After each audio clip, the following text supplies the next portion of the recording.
I am depressed and I wanted to end up my life. These were the first words I've heard from an 18 years old boy back then in Hong Kong City where I used to live, who confessed to me his addiction to pornography. He came to my office and he wanted to kill himself. 18 years of age. I want you to think about it for a second.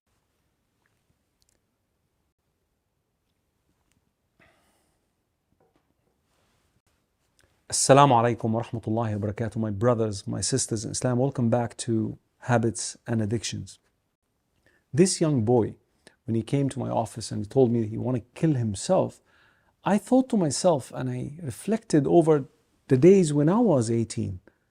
I thought back then that we used to own this world. We didn't want to end the day. We wanted to play, we wanted to be always out, and we wanted to enjoy life. Life was all what we understood. There was no Jannah, there was no hereafter. It was this dunya. We were clinging into it. Why would this boy, at that very young, tender age, wanted to kill himself? Then he told me, I'm addicted to pornography. And I actually literally, I remember that day very vividly. I laughed. Because I remember growing up in the 90s, pornography used to exist on VHS tapes and magazines and whatnot. And we used to have them around and exchanging them and so on and so forth. But we never thought that they were addictive. But this boy actually woke me up to the reality and brought flashbacks to my memory back then. It used to affect us badly. It used to make us worry, wondering, hiding, not being able to focus during our studies and exams. And all these flashbacks will always run whenever you're doing something essential to distract you, to take you away from that which is real, that which is essential in your life. And subhanAllah, this was the man who got me to start the research about pornography addiction, its harms and so on, because I got worried about my own kids.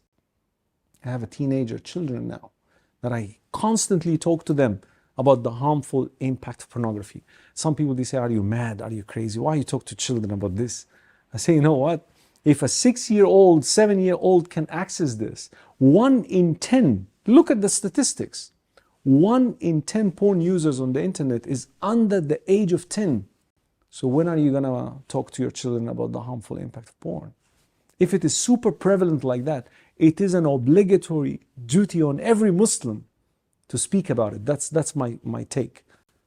If it is super prevalent like that, we should talk about it. We should address it. Because the Prophet ﷺ told us, Al-aynu tazni wa zinaha an-nadar. Eyes commit adultery. Eyes commit zina. And the zina of the eye is the stare. And this is the literal understanding of pornography today. That people are committing zina of the eyes on a daily basis. If not on hardcore websites, it's on social media platforms. Wallahi, my brothers and sisters, I like to be blunt and straightforward. Sometimes you feel it's too much to bear to hear and all that, but we have to bring the reality to you as it is so that you can pay heed. There are many people who are suffering from this for life and they're still, brushing the dirt under the carpets. Until when? Until when? So my brothers, my sisters in Islam, today I wanted to give you a few tips and tricks, inshallah, to help you cope with this addictive behavior. And I wanted to make a disclaimer. This is very important. Not everyone who's addicted to pornography, gaming, or any of those vices will benefit from those tips and tricks. It might work with some, it may not work with others. So those who feel like those tips didn't work with them, don't ever despair. Remember, Allah subhanahu wa ta'ala said in the Quran, قُلْ يَا عِبَادِيَ الَّذِينَ أَسْرَفُوا عَلَىٰ أَنفُسِهِمْ لَا تَقْنَطُوا مِنْ رَحْمَةِ اللَّهِ. Do not ever, my brothers and sisters, give up on Allah subhanahu wa ta'ala. Don't despair in the mercy of Allah subhanahu wa ta'ala. إِنَّ اللَّهَ يَغْفِرُ الذُّنُوبَ جَمِيعًا. Allah is capable and able to forgive all sins, major or minor, doesn't matter. So don't give up on yourself, don't give up on Allah subhanahu wa ta'ala if any of these tips didn't work for you. But reach out Reach out to receive maybe more detailed programs, recovery programs. Addiction is not an easy thing to get rid of. May Allah subhanahu wa ta'ala protect us all. Ameen Rabbil Alameen. But tip number one, never give up on Allah. Again, I'm repeating that again. Why? Because many people have left Islam. Listen carefully. Many people have left Islam because they can't get rid of their addiction. They think that Allah is not there. They think that Allah is not listening to their dua. They say, brother, I have been addicted for years and years and years, and every night I repent, every time I relapse, I repent again, I repent, and I go back to Allah, and I'm still in the cycle of addiction. That doesn't mean that Allah did not listen to your dua, but it means that you are not doing something else important that is needed. If you have, walayadu billah, cancer, may Allah subhanahu wa ta'ala cure our sick, ameen rabbil alameen. With the dua that Allah subhanahu wa ta'ala definitely encouraged, which the Prophet ﷺ made it the center of our worship. Ad-du'a huwa al-ibadah. Dua is worship. With that dua, you need to go to a doctor. You need to take the necessary treatment to get better. Not just by dua, right? So make dua, make the necessary dua, and that's very, very important to notice. And don't give up on Allah subhanahu wa ta'ala, as we mentioned earlier. Allah subhanahu wa ta'ala told us in the Quran, قُلْ أَعُوذُ بِرَبِّ الْفَلَقِ مِنْ شَرِّ مَا خَلَقَ.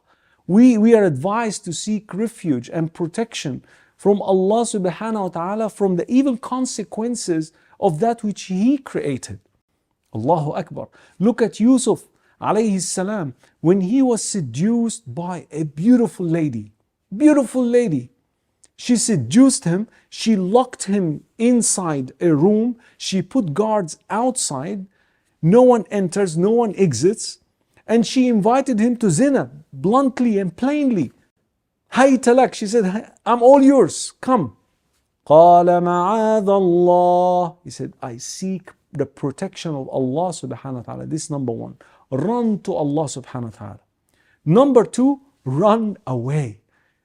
Run to the opposite direction of where the haram is being committed. If the haram is being committed in your bedroom, run away. Leave the room, or leave the door open, or take all your devices outside. And tell your parents, don't allow me to take my devices inside the bedroom. Tell your husband, tell your wife, tell your family members. And if you're living alone, my brothers and sisters, be careful. Isolation and loneliness is number one enemy to sobriety. Like, full stop, there is no any explanation needed. If you are living alone and you're addicted to those behaviors, there is no way you're going to get rid of it unless you live in the company of some righteous people who will advise you to do that which is right. But once you are alone, الشيطان مع الواحد. Shaitan is with the individual. وهو من الاثنين أبعد. And he's farther away from the two. So now when you are alone, you have shaitan and you have your addiction. Two against one, you're definitely going to be broken. May Allah subhanahu wa ta'ala grant you strength. Run away like Yusuf alayhi salam. Allah subhanahu wa ta'ala told us in the Quran, فَاسْتَبَقَ الْبَابِ. They raced towards the door. Yusuf alayhi salam, he knew that the door is locked. I always wondered while reading Surah Yusuf, where was he running to? I don't care. Wherever the sin is committed, I'm not there. I have to run away. Run away. قَالَ مَعَاذَ اللَّهِ. Number one, he sought protection from Allah subhanahu wa ta'ala. Second, and he ran to the opposite direction. And he even said, قَالَ رَبِّ السِّجْنُ أَحَبُّ إِلَيَّ مِمَّا يَدْعُونَنِ إِلَيْهِ. Ya Allah, prison is way better for me, much beloved to my heart than what they are inviting me to commit. Look at this. So even if life is not as easy as you dreamt or as you wished for, doesn't matter so long as you're not doing that which is haram. So run away as far as you can. Look, when the Prophet Yusuf alayhi salam ran away from the lady, she ripped off his shirt from behind. فَاسْتَعْصَمْ. Allah subhanahu wa ta'ala said in the Quran, he remained firm even after this.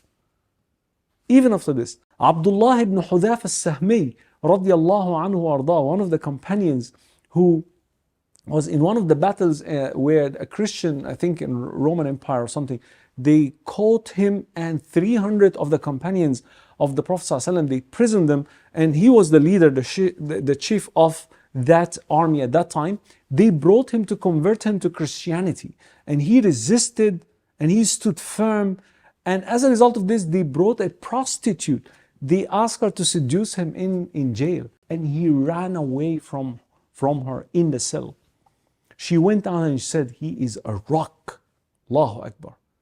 He is a rock. That's what we need to do. Some people, they say self-pleasuring is makruh, is disliked, is something that we can do every now and then. Look, my brothers and sisters in Islam, if you want to know anything about addiction, talk to those who studied it. Talk to those who studied it.